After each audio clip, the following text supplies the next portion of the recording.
morning friends, this is Thakur Sureka. Welcome back to my channel. Today my new recipe.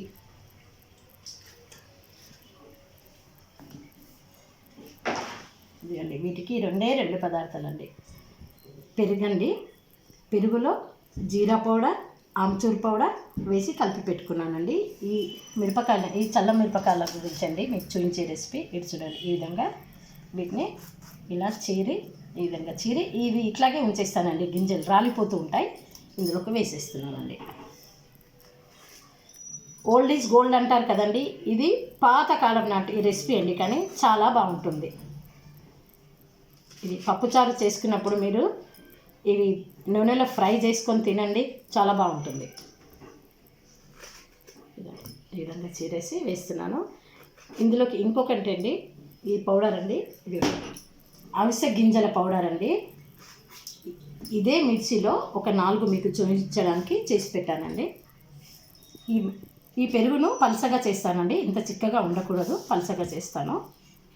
3 రోజులు ఏం చేస్తానంటే, ఒక రోజు దీన్ని ఇప్పుడు ఇట్లా తడిపి పెట్టుకుంటానండి. ఈ నైట్ మొత్తము మార్నింగ్ తీసేసి ఎండలో పెడతాను, మళ్ళీ నెక్స్ట్ డే ఇదే విధంగా మళ్ళీ తడిపి పెట్టుకుంటానండి. 3వ రోజు తీసేసి ఎండబెట్టుకుంటానండి. ఈ విధంగా ఇప్పుడు ఇందులో వేసేస్తానండి. వేసేసిన తర్వాత ఇదిగోండి, ఈ విధంగా దీన్ని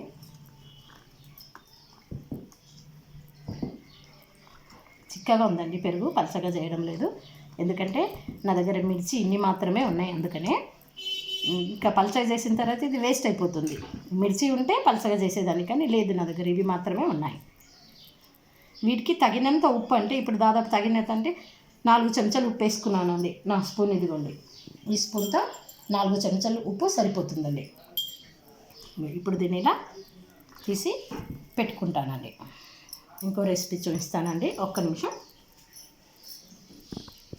ఇదే మిర్చినండి, మసాలా మిర్చిగా చేస్తాను. ఈ అవిసె గింజలు, పల్లీలు, కొబ్బరి, ధనియాలు, ఇంకా జీలకర్ర, ఎండుమిర్చి వేసి పౌడర్ చేసి పెట్టుకున్నానండి. ఈ పౌడర్ని ప్రతిరోజు దీన్ని ప్రతిరోజు అండి అన్నంలోకి ఒక ముద్ద తీసుకోండి. అవిసె గింజలు చాలా బలాన్ని ఇస్తాయండి,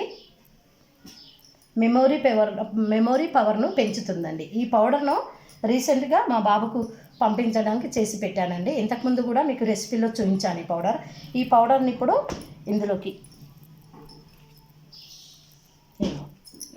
ఈ మిరపకాయలకండి ఇలా చీరేసిన తర్వాత ఇప్పుడు ఇందులో ఇది తీసేస్తానండి. ఇది ఎందుకంటే పౌడర్ నాకు నింపడానికి సరిగ్గా రాదు కనుక. ఇదిగోండి, ఈ గింజలు ఉన్నాయి కదా, ఇలా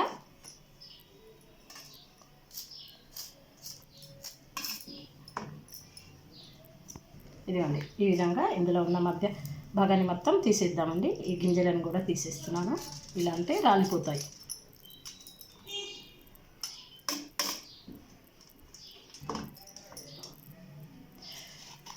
దీన్ని ఇప్పుడు ఏం చేయాలంటే, ఈ పౌడర్ నింపిన తర్వాత అండి ఎండలో పెట్టాలండి. మజ్జిగలో ఎందో కలపొద్దు. ఎండలో పెట్టిన తర్వాత మిర్చి ఎట్లా ఉప్పుతుందంటే అసలు మంచుకు పెట్టాలండి. ప్రొద్దున మంచు పడుతుంది చూడండి, అప్పుడు పెట్టేస్తే ఇది మొత్తం ఇల్లు మసాలా మొత్తం ముద్దగా అయిపోతుందండి. భలే టేస్ట్గా ఉంటుందండి ఇది.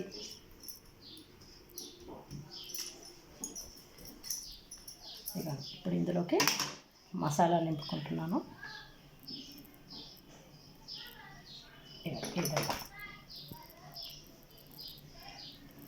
ఈ విధంగా అండి నిండుగా నింపాలండి, ఎందుకంటే ఇది రాలిపోతుంది. ఇట్లా నింపేసి దాన్ని ఇప్పుడు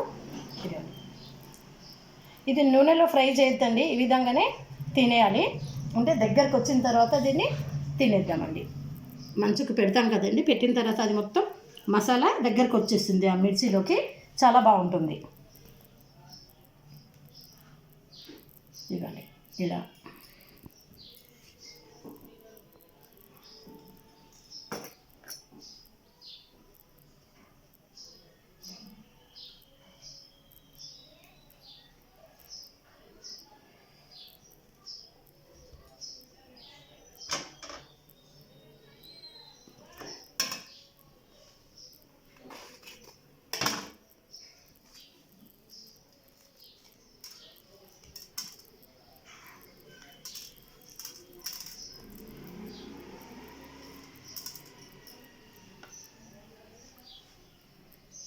చూడండి ఈ విధంగా ఎంత నిండుగా నింపితే అండి మిర్చిలో అంత బాగుంటుందండి. ఇదిగోండి ఇంకా దీన్ని విధంగా పెట్టిద్దామండి. పెట్టేసిన తర్వాత ఇది 4-5 రోజులకు మాగుతుంది అంటే ఇది మొత్తం ఏదైతే మసాలా మనం నింపామో మిర్చికి దగ్గర అయిపోతుంది. చాలా టేస్ట్ బాగుంటుందండి. అన్నంలోకి నంచుకొని తింటే బాగుంటుంది.